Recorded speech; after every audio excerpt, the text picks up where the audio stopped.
Hey everybody, Dr. A here, and in this video we're going to be exploring an example of determinacy and stability for structures. So let's go ahead and get started. In the given information, we're being told that for each structure we want to investigate if it is statically determinate, indeterminate, or unstable. And then we're being asked to state why for each case and determine the degree of indeterminacy for the indeterminate structures, okay? A lot of determinate and indeterminate words in there, okay? So just to make sure we're clear, when we say determinate, we are saying Determinate, determinate, okay? It's not a determinant, which is something we learn in mathematics, okay? So make sure we're trying to spell that right. So I'm going to use the given figures here as my free body diagrams when solving each of these, just to kind of save us a little bit of time of having to redraw things. But you should draw this from scratch in your own notes, okay? So let's start with A. A is a simply supported beam. We've seen those before in different classes. That external hinge is going to have an AY and an AX, and that roller is going to have a BY, okay? So here we have the number of reactions is equal to 3, and the number of parts is equal to 1. Remember, the number of parts, that's the number of solid pieces of the structure. So this is just one single beam segment, so N equals 1. In this case, R is equal to 3, which is equal to 3 times 1, which is 3, okay? So remember, we're saying R is equal to 3N. So this is what? Statically determinate. Determinate, okay? So that's the answer to part A. What about part B? Well, part B is a cantilever beam. We're familiar with those. The fixed support at one end has a vertical reaction, in this case AY, a horizontal reaction AX, and a moment reaction MA. And then the opposite end is just a free end, so no external reactions there. So for a cantilever beam, in this particular example, we have R equals 3. How many parts do we have? Well, we just have the one beam segment, N equals 1. So similarly, we have R equals 3N, and so this is also statically determinate. Okay, and again, we've dealt with cantilever beams before in previous classes, right?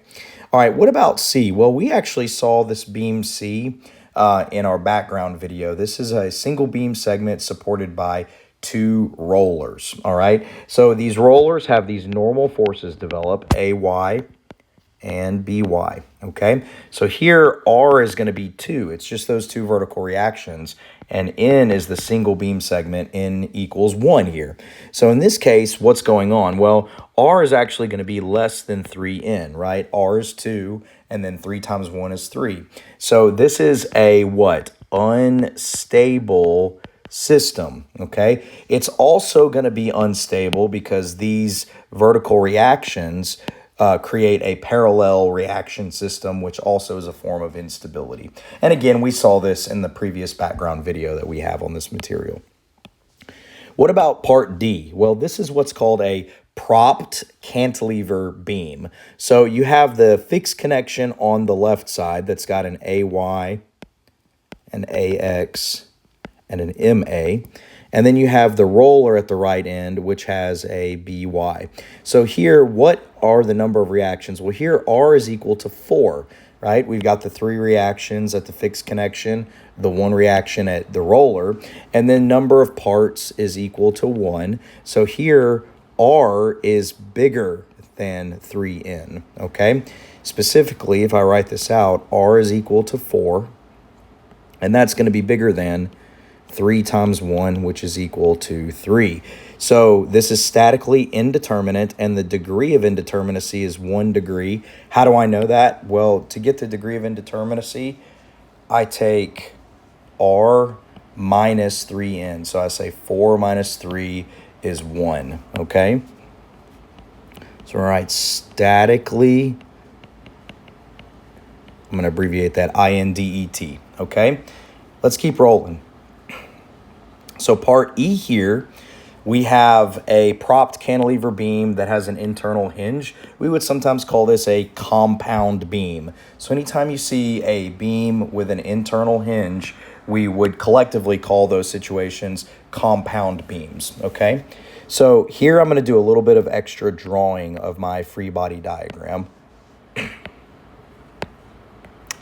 So I'm going to have two segments connected by this internal hinge here, okay?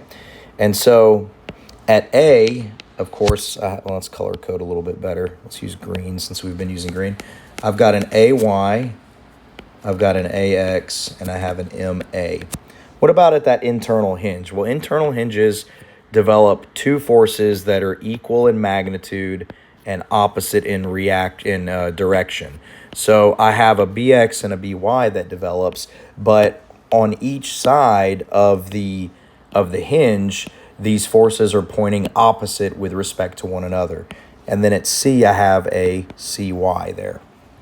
So what do I end up having in total? Well, let's count them up. I've got 3 reactions here. I've got 2 at the internal hinge, BX and BY. This is not 4, this is 2, okay? So I have 1, 2, 3, 4, 5, 6. So here R equals 6. And what does N equal? Here N equals 2. I've got 2 connected parts. Segment AB is one part and BC is the other part. So here I'm going to say, trying to scroll here. Here I'm going to say R equals 6, and that's equal to 3N, which is equal to 3 times 2, which is 6. Okay? And so R equals 3N. So this is statically determinate, okay? And you may have analyzed beams like this before in a statics or mech of materials course. All right, what about F? Well, F, we saw this in the background video as well. Okay, if I were to draw a free body diagram of this beam F, I've got the internal hinges here. I've got an AY and an AX. I've got a CY and a CX. But I also have this BY and BX here, okay? Now, here R is equal to 6, right? I've got 1, 2, 3, 4, 5, 6. Again, we saw this in the background video. And we have N equals 2. So you might be saying, well, R equals 3N, but a collapsible mechanism forms. So this is unstable. Okay, this is unstable. It doesn't matter if R is equal to 3N or if R is bigger than 3N. If a collapsible mechanism forms, then you're going to have an unstable system. Okay, and again, we talked about this exact example in our background video. All right, 2 more. We got some frames here. So here in G, I've got a frame that's got a pin connection at A. So I've got an AY and an AX. And I have a roller at C. So I have a CY. Now, what do I have at B? Well, this is not an internal hinge. This is, you see this darkened triangular symbol in the corner of this connection. This is just to emphasize that this is a rigid connection. Anytime you see something that's labeled as a rigid connection, for the sake of determinacy and stability, you assume that this entire inverted L-shaped frame is one piece, okay? Even though from a construction perspective, this may have been installed or erected as 2 pieces connected together, but from a determinacy and stability perspective, if you have a rigid connection, we're assuming this is connected so rigidly that this is a solid corner right here, and it is not going to rotate. No rotation between these 2 members. If there is no rotation between these 2 members, and this is a solid rigid connection, then that means this whole thing, ABC, is one piece, okay? So here we're going to say R equals 3, N equals 1, R equals 3N, and this is statically determinate. Okay, now you've probably analyzed beams like that before in statics or mech of materials. Okay, what about H? Well, at H, I'm going to have, or at point A within frame H, I'm going to have an AY, an AX, and an MA, and I'm going to have a CY. Okay, what about at that internal hinge at B? Well, I'm going to have, I'm going to disassemble here, and I'm going to have two forces going in opposite directions, a BY and a BX, opposing each other. Here's the other BX and the other BY. If I wanted to disassemble this like I did my other compound systems, then I can disassemble it like this. And I could draw this, you know, AY, AX, MA. Here's the CY. Here's BY and BX. Here's the other BX. Here's the other BY. So how many support reactions do I have here? I've got 3 at A, 2 at B, so that gives me 5 so far. And then I've got the CY, which gives me 6. So R is equal to 6. How many pieces do I have here? Here, N is equal to 2, okay?